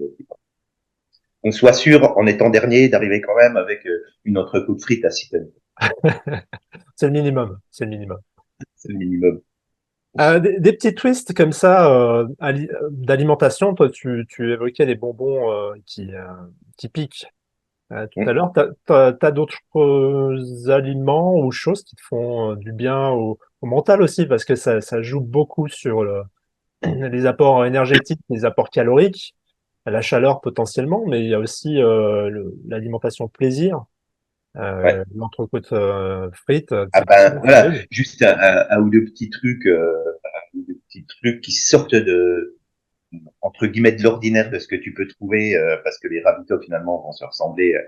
À part, ouais, sur le tort des géants, maintenant ils se ressemblent tous dès le premier. Tu sais ce que tu vas bouffer sur tous les ravitaux. C'est ça qui est un peu nul par rapport à avant, ou avant, et c'est ça qui est nul par rapport à la Swiss Peaks. La Swiss Peaks, les ravitaux sont donnés en totale autonomie aux différents chefs de ravitaillement, ce qui fait qu'il y a une base commune, mais que chaque ravitaillement a un truc différent des autres. Et ça, c'est super important de varier un petit peu pour pouvoir, bon, à mon avis, hein, c'est vachement important de varier les goûts et ce que tu peux trouver, ce que tu peux manger. Euh, Là, sur ce qui me fait plaisir un petit peu, c'est déjà d'avoir une bière fraîche. Alors, une bière fraîche de temps en temps, c'est extraordinaire parce que ça change complètement de goût, ça déçoive, tu peux toujours te dire que ça apporte des sels minéraux et autres, etc. Moi, je dis, oui, Oui, c'est pas mal de peut-être. dire ça. Ouais, ça, ça passe largement au second plan. Mais en plus, il faut pas négliger le petit effet euphorisant d'une petite goutte d'alcool qui fait que psychologiquement, ça peut aussi te libérer, voilà, enlever un cliquet sur des blocages, quoi. Donc une bière de temps en temps, c'est top. Une pizza, quoi. Franchement, c'est extraordinaire de bouffer une pizza en Italie. Il y en a pas sur les ravitaux, c'est terrible. À part sur de temps en temps où tu vas arriver et puis on va dire ah il y a de la pizza. Oh, et ça ou bien alors quand Dieu existe. il fait méga chaud, t'arrives par exemple à Donas ou les trucs en bas de vallée et tu tombes sur un petit glacier, t'as 5 euros en poche, tu tapes une glace, mais là ça a tombé. Mais par contre là tu risques de te faire gicler parce que c'est interdit par le règlement de se ravitailler hors des trucs. Bien. C'est bon quoi, t'es dernier, tu peux te payer une glace, ça va pas changer la tête du classement. Hein. Non, je pense que la messe est dite. Mais Effectivement. voilà. Après, on pourrait Les, engager la discussion sur les règlements, etc. Mais, ouais, les écarts, tu as dû peut-être aussi voir une évolution du niveau ah ouais. en tête de peloton. Non, mais c'est complètement, c'est fou, c'est ahurissant. Moi, j'ai toujours mis le même timing. Donc, en fait, c'est juste ma position qui diminue dans le classement en mettant toujours le même temps. Ma position diminue dans le classement, quoi. En fait, Donc, c'est toi la référence. bah, tu vois, je suis passé de 50e à mon moins bon classement. Ça a été 196e avec le même timing. Donc Ouais. voilà, là tu peux te dire qu'il y a quand même une petite évolution de alors, peut-être des candidats à cette course, mais en tous les cas du niveau moyen de coureurs qui s'inscrivent sur ce genre de truc, c'est dingue quoi, c'est dingue. Et sur la tête de course, je n'en parle même pas parce que ça fait pas partie du même paysage sportif. Ok. 2024, tu y penses déjà? Ou Bah, tu j'y ai peux faire pensé avec la 660, mais je vais pas la faire pour plusieurs raisons. En particulier, 660 km, c'est pas la distance qui m'effraie, mais là, on passe quand même de 450, donc en gros 7 jours à bien 12 jours. Ouais. C'est là, ça ajoute quand même 5 nuits. Alors déjà au bout de cette nuit à dormir 2 heures de temps en temps, mais un petit bout de temps. Hein, bon, en tous les cas, moi, je mets un petit bout de temps à me refaire. 12 nuits, ça commence à devenir tendu. C'est la rentrée scolaire, mon gamin passe en 6e. Ouais. Ouais, je vais pas, je sais que sur les débuts de course, psychologiquement, c'est super dur, mais en plus, à me dire que je vais pas être là pour la rentrée en 6e de mon gamin, etc. Je sais que psychologiquement, j'y arriverai pas, quoi. Moi, c'est pas que Ouais, j'y arriverai pas. il faut Peut-être, mais enlever cette charge, ouais, il faut pas qu'il y ait cette j'ai, charge en amont, sinon c'est compliqué. ouais, j'ai envie d'être libre dans ma tête pour faire un truc comme ça, quoi. Et là, je sais que je ne serai pas forcément trop, donc ça risque de me gâcher beaucoup l'expérience. Ok. Donc je me projette sur 2024 comme chaque année. C'est-à-dire que là, j'ai réalisé un des objectifs. Bah, en fait, c'est pas vraiment mes objectifs. Hein. Généralement, je prends ces courses-là comme un entraînement pour ma saison de ski. Ouais, c'est essayer de changer toutes les cellules du corps pour repartir sur une session de ski pour l'hiver. Optimal. Ouais. Temps. Donc moi, pour l'instant, là, je suis dans mon départ de saison de ski. Euh, j'attends février pour voir si je me réinscris sur le 450, sachant que je pense que je vais me réinscrire dessus parce que j'aime bien hein, finalement. Voilà. Tu parlais de ta saison de ski et de ta façon j'allais dire, d'aménager ta saison, qui est plutôt, j'allais dire, une partie ski, première partie, ou alors à cheval sur les 2 années de ta saison, et puis une partie trail. Sur la partie ski, tu es un bon skieur. Comment tu vis ta saison ski? Hum. Je la vis intensément. Je la vis intensément parce que je skie normalement tous les mercredis. Ok. Voilà, quelle que soit la météo, il y a toujours quelque chose à faire. Quel que soit le risque, il y a toujours quelque chose à faire. Même si c'est par risque 4 aller remonter une piste dans une toute petite station de ski. Euh, mais ça permet d'enlever tout le risque de faire ce genre de choses. Par contre, quand il fait super moche, c'est aussi une astreinte que je me mets en me disant t'as pas envie d'y aller, bah t'y vas quand même, parce que déjà quand tu reviens, t'es super content d'y être allé et que en plus dans l'optique de faire des grandes courses, etc., tu choisis pas la météo que tu vas avoir sur 7 jours de course et que tu peux être c'est à peu près sûr que tu vas pas avoir que du beau et qu'il y a des moments qu'il va falloir savoir gérer sur des météos pourris, où il pleut, où il fait froid, où il y a du vent, où tu n'as pas envie d'être là, mais tu es quand même. Donc, ça fait partie aussi, je trouve, de la préparation, d'aller jouer un peu avec les éléments et de tester le matériel et de tester ta réponse aux éléments avec ton matériel. Hein. Il n'y a pas de mauvaise météo, il y a que des mauvais vêtements. Donc il faut voilà ça permet de faire ce genre de choses. Donc je skie le mercredi, j'essaie de skier un peu le week-end, mais de manière familiale. Je veux pas que ce soit une astreinte pour ma famille. Je veux pas dire que je me coupe de ma famille. Mon gamin, je veux faire plein de trucs avec lui tout le temps. Donc et sans forcément le forcer. Je veux pas qu'il me suive dans ces conneries-là, mais je veux qu'il passe du temps dehors et ça lui plaît. Donc on passe du temps dehors. Et moi, j'essaye de trouver des horaires pour faire aussi des trucs pour moi. C'est dans la famille, ça se passe comme ça. Donc on est souvent en montagne. Oui. Ouais, la notion d'équilibre de vie est super importante. Il a quel Oui. âge ton gamin?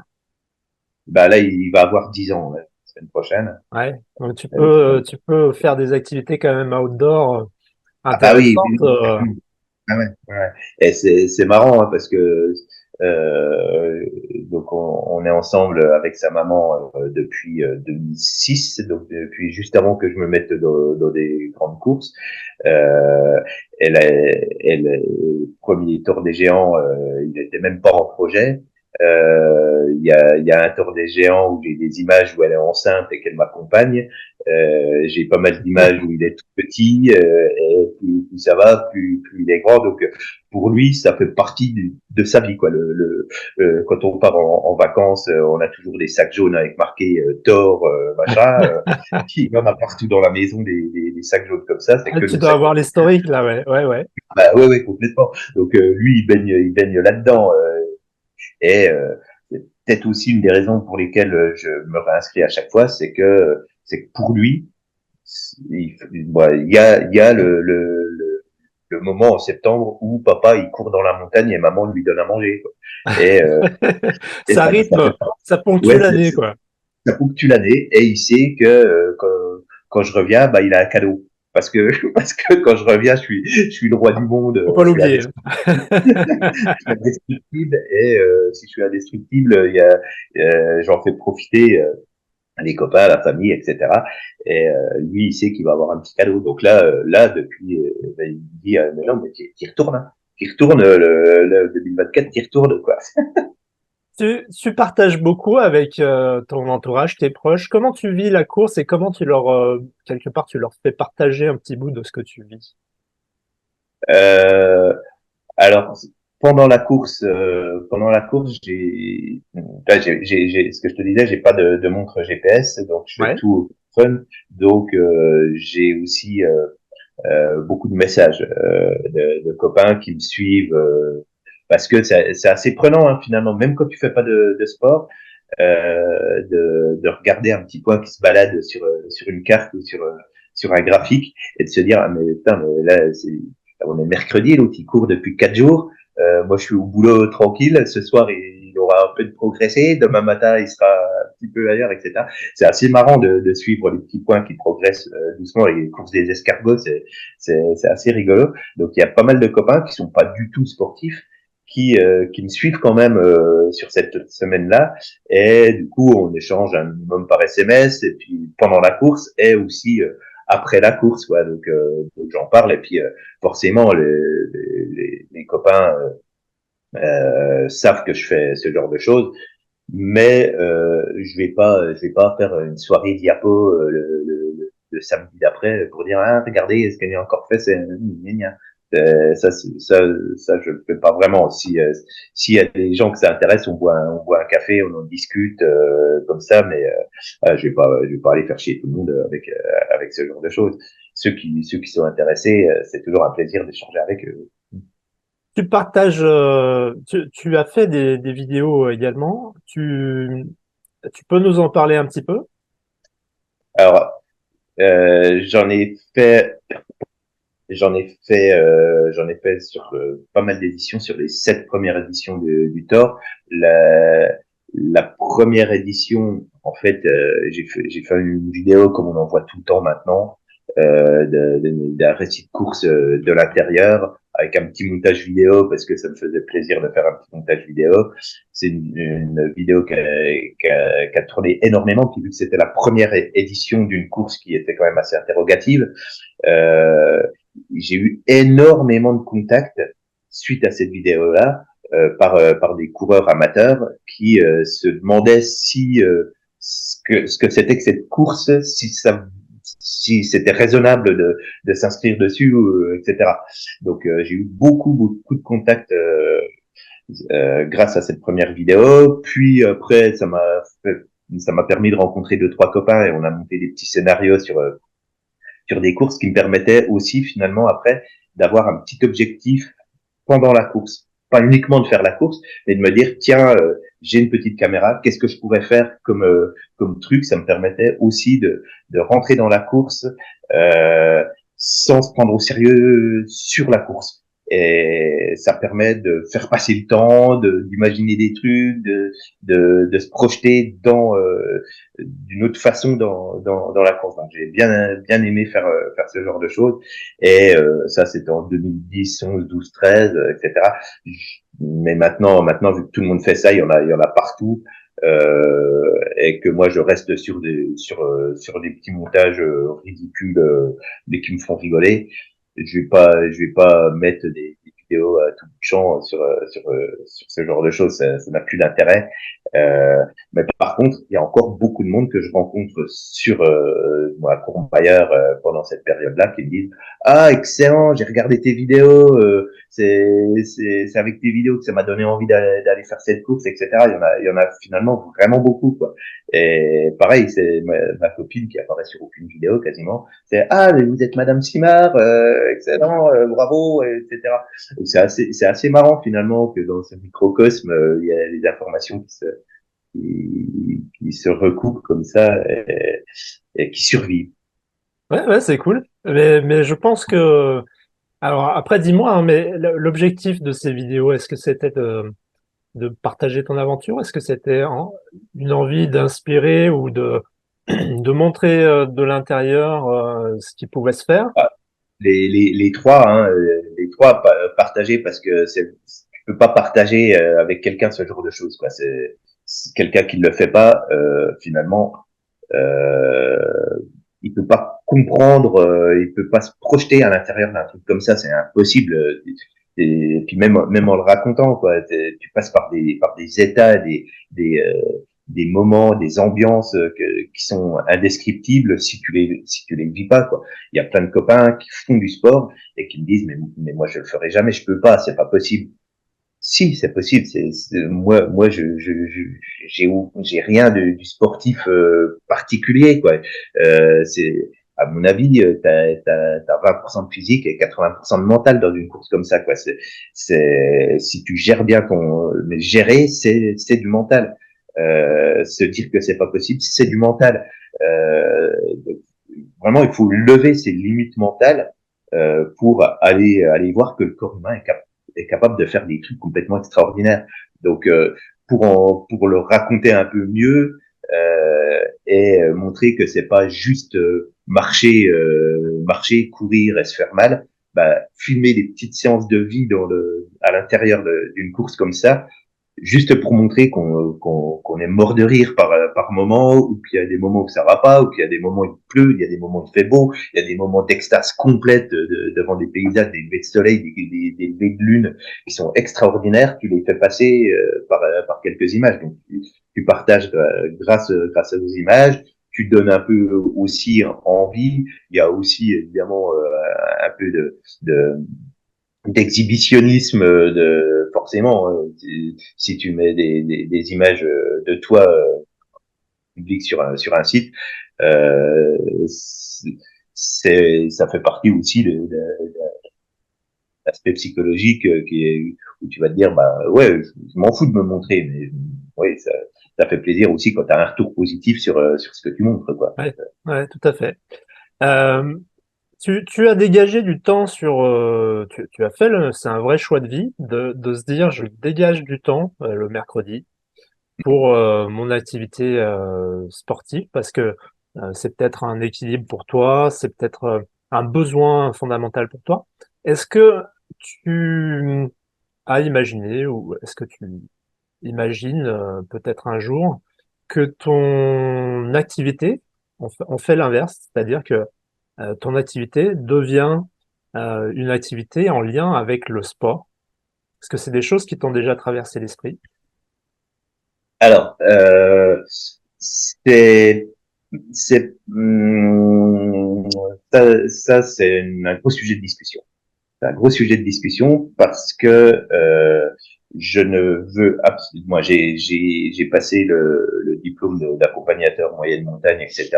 Mais finalement, je me suis posé la question pour partir sur des choses comme ça.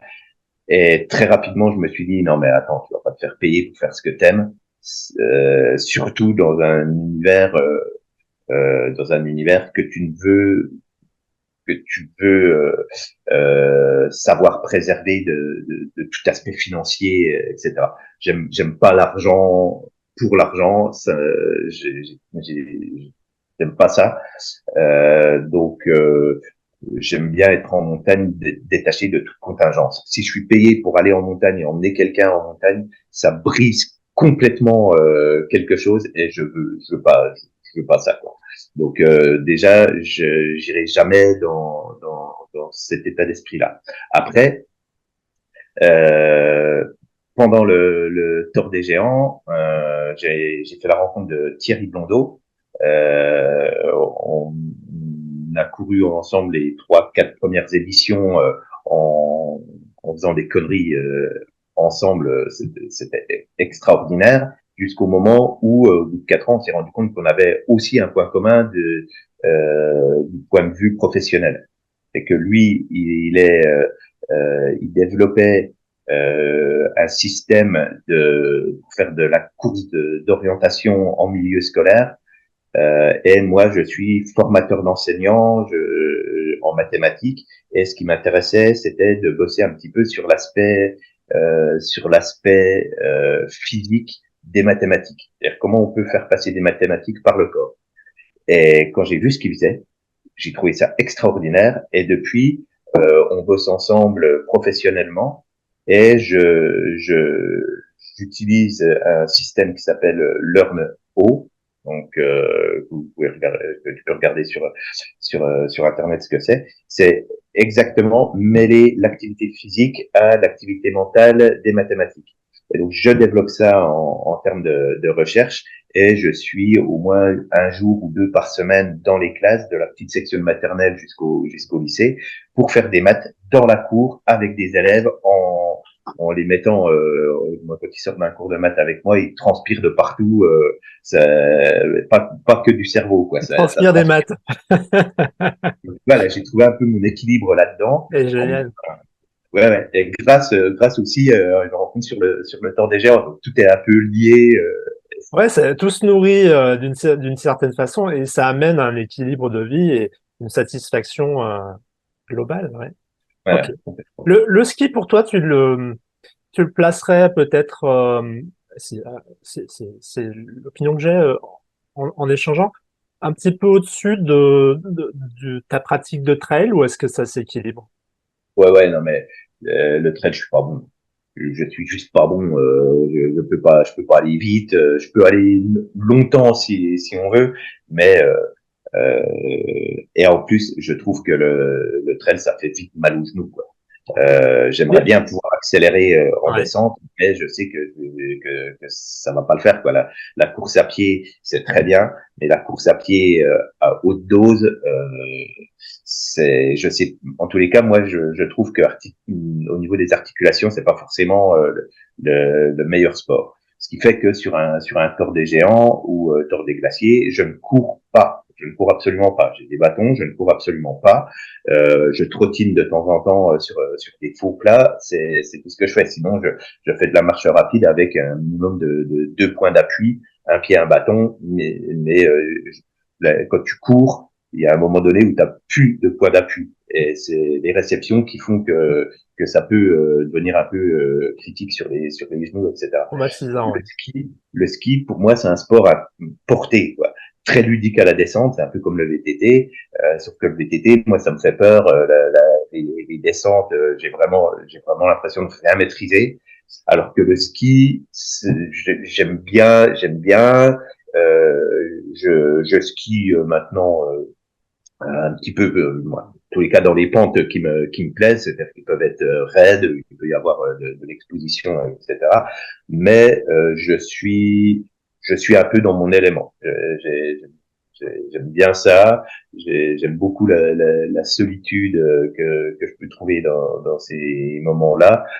Donc ouais, je préfère le ski alpinisme au trail. Mais j'adore aller me balader sur des grandes distances à pied, parce que tu vois les choses à un rythme qui convient, quoi. C'est top, quoi. Donc, c'est deux choses qui se complètent bien, mais je passe 9 mois sur mes skis et 3 mois dans mes Sur baskets. Terre. Sur Terre ferme. Euh, je te propose qu'on conclue un petit peu cet échange sur 2 points. Euh, est-ce que tu as déjà des retours, des échanges avec l'équipe d'organisation du Thor? Est-ce que ça t'est arrivé? Oui, largement. D'accord? Largement. Ça, c'est un point de discorde. C'est un point de discorde. En 2012, ils ont créé une catégorie spéciale qu'ils ont appelée les sénateurs, Ouais. l'organisation du Thor, qui était, tu étais sénateur tant que tu finissais les éditions successives. Ce qui te permettait le seul avantage qu'avait cette catégorie, c'est de ne pas passer au tirage au sort. Ok. Donc, donc ils ont mis ce truc-là. On s'est retrouvé vite en 2012, on devait être 25-30 sénateurs, et forcément le nombre de sénateurs ne pouvait que se réduire. On s'est retrouvé en 2017 où on n'était plus que 7 sénateurs, euh, donc 5 Français, un Belge et un Espagnol, donc il n'y avait plus d'Italiens. Et 2017, ça a vraiment changé d'optique, le tort des géants. Ils ont mis un règlement très strict sur les ravitaillements hors ravitaillement officiel, alors qu'avant il y en avait partout des petits trucs, tu t'arrêtais dans une fermette, tu avais tout le temps une mamie qui te proposait de la tarte et compagnie. Ça, tu te fais prendre en bouffant un bout de tarte. Maintenant, tu peux te faire éjecter de la Éliminé. course. Ah, d'accord. C'est complètement délirant. C'est-à-dire que d'un côté, ils mettent en relief l'accueil valdotin, etc. Sauf que si t'en profites, tu te fais virer. Donc là, à partir de là, moi, nous, ça commençait à nous gonfler. Hein. On était un petit peu l'histoire du tort, mais ça partait complètement à l'inverse de ce qu'on avait connu. Et ça devenait une course où tu payais de plus en plus. On était à 250 € l'inscription en 2010, hein, Oui, avec l'inflation là. avec des conditions qui étaient extraordinaires. On avait plein de trucs. Et plus ça va, plus c'est cher, moins t'as de trucs, et plus c'est dégueulasse parce que les infrastructures suivent pas au niveau de là, tu pouvais venir avec un accompagnateur, il y avait aucun problème dans un ravitaillement, dans n'importe quel ravitaillement. Là, tu peux même plus rentrer dans une base de vie avec quelqu'un qui t'accompagne, quoi. Ils essayent de faire venir plein de monde, mais en même temps, ils mettent pas les conditions pour les recevoir. Donc nous, on a échangé avec l'organisation, on leur dit faites gaffe, etc. Mais l'organisation, c'est une organisation qui est tenue par la directrice de course et qui est inflexible sur tout, et qui est même plus qu'inflexible, c'est-à-dire qu'à chaque fois qu'on leur a dit des trucs, ils nous renvoyaient non mais vous, si vous voulez pas venir, venez pas, quoi. Ce qui est pas faux. Ce qui est évidemment pas faux, quoi. Donc, t'as rien à dire face à ça. Sauf que dans les sénateurs, t'en as un ou deux qui avaient une gueule un peu plus grande. Donc, ça s'est un peu énervé, etc. Donc, c'est un peu tendu, hein.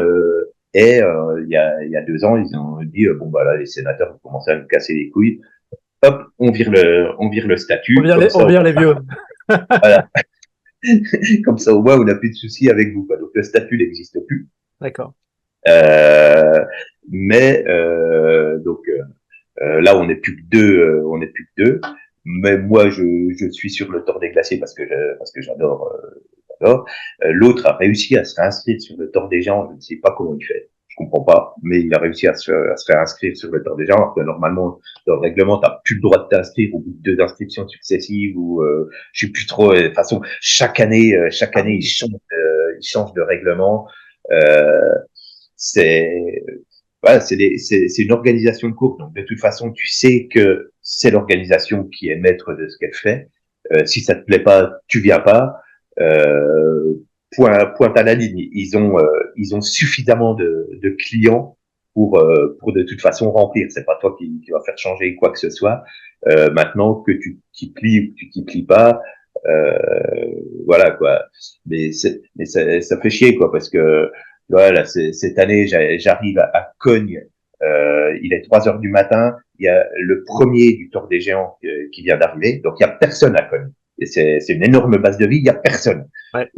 J'arrive. Il y a Aude qui m'attendait. Donc, on sait qu'elle n'a pas le droit de rentrer dans la grande tente parce que ça va déranger l'organisation alors qu'elle est vide, la grande tente. Donc, bon, on fait en sorte qu'elle vienne pas, qu'elle rentre pas.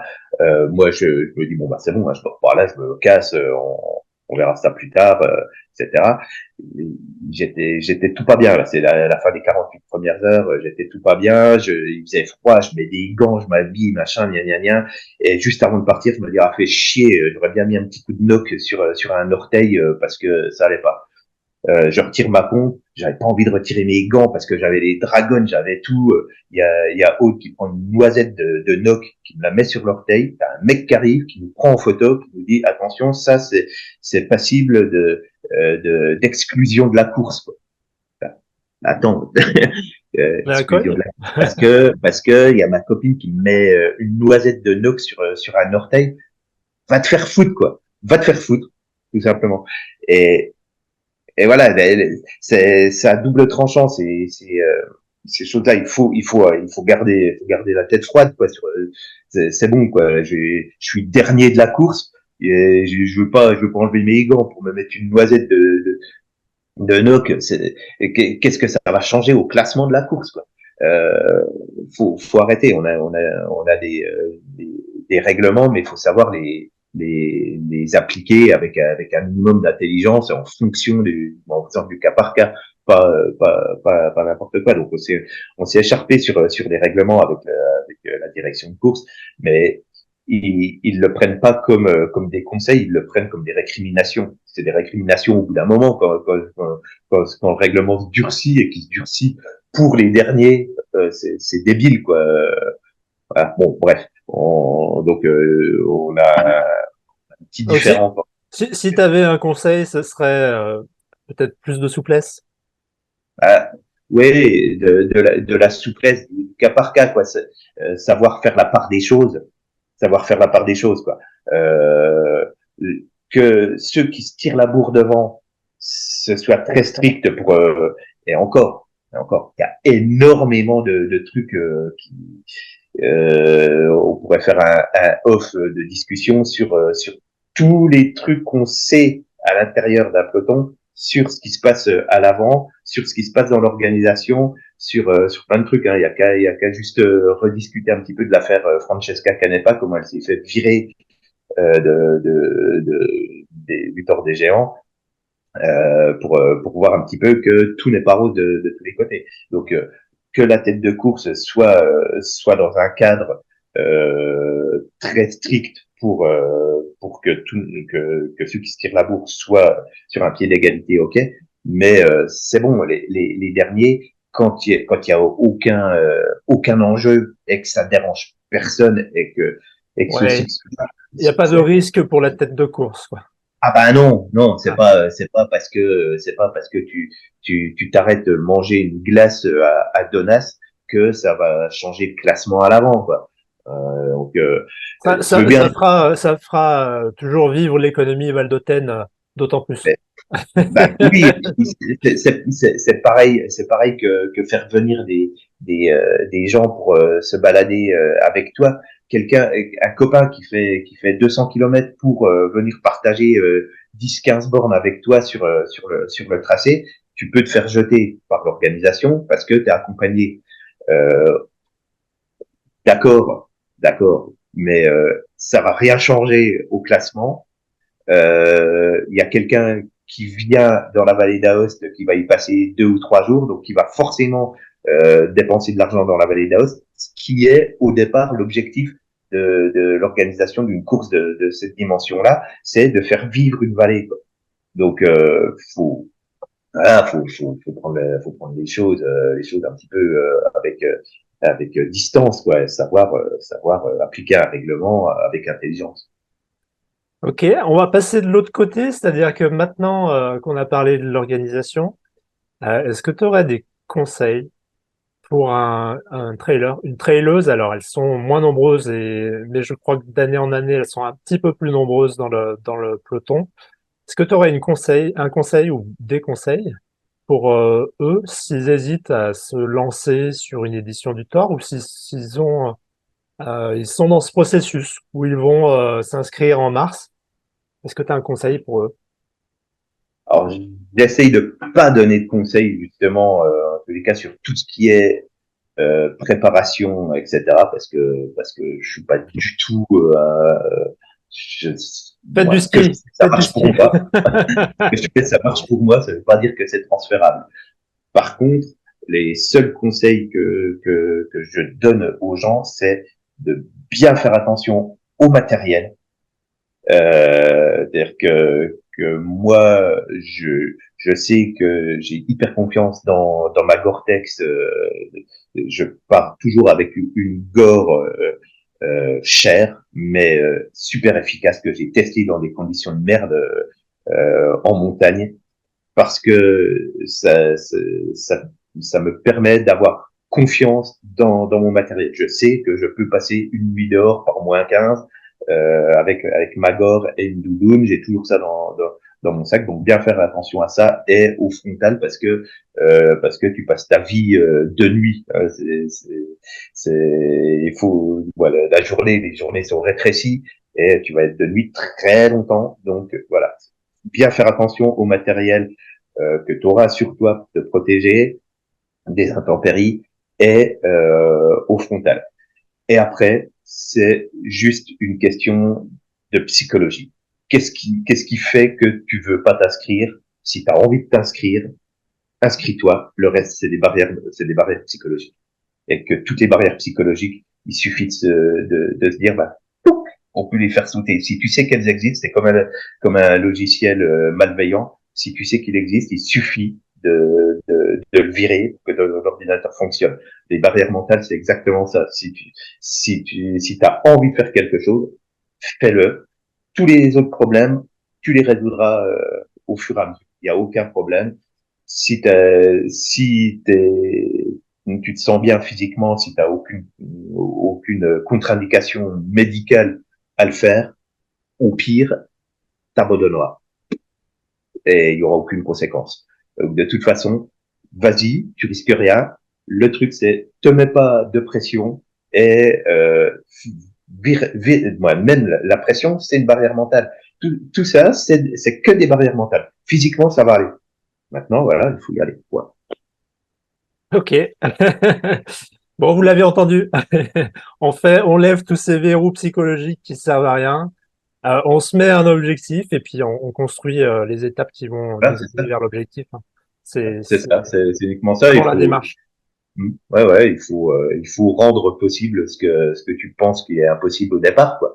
Et tu te rendras compte que finalement c'est possible. C'est comme passer d'un marathon à un UTMB. Et tu te dis non mais c'est complètement délirant, c'est pas possible. Bien sûr que si que c'est possible. Et pareil d'un UTMB à un Thor, c'est possible. Et d'un Thor à un Thor des glaciers, c'est possible aussi. En fait, le corps humain, il n'a pas de limite, quoi. Et faut juste virer les barrières mentales. Non, alors je suis pas d'accord. Le passage du Thor sur le Thor des glaciers, dis-leur pas ça parce que sinon il y aura trop de monde l'année prochaine. On pourra plus s'inscrire. Non, c'est vrai que jusqu'au Non, Thor, ça va. Ouais, arrêtez-vous là, les gars. Non, là, c'est Bah, super Arnaud, je te remercie infiniment pour tous tes conseils, tout ton récit d'aventure sur le Thor.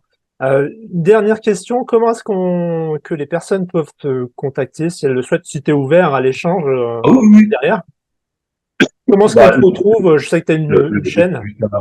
Le plus simple, c'est Facebook, Arnaud Simard, sur Facebook, quoi. Ouais. Voilà, je vais te donner l'adresse mail ou le numéro de téléphone. De toute façon, ceux qui veulent prolonger la discussion, moi, il n'y a aucun problème.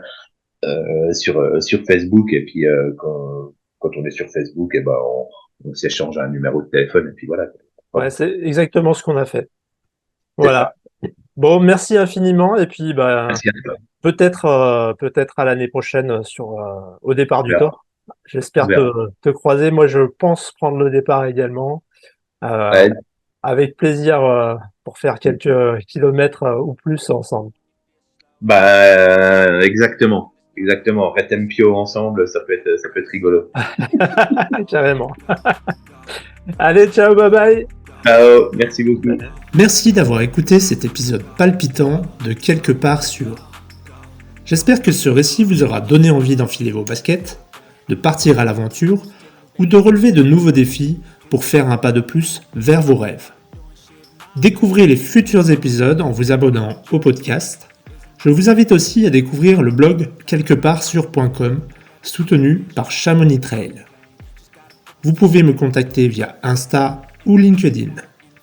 Je vous dis à très bientôt pour de nouvelles aventures et n'oubliez pas que le trail, c'est wild. C'est wild.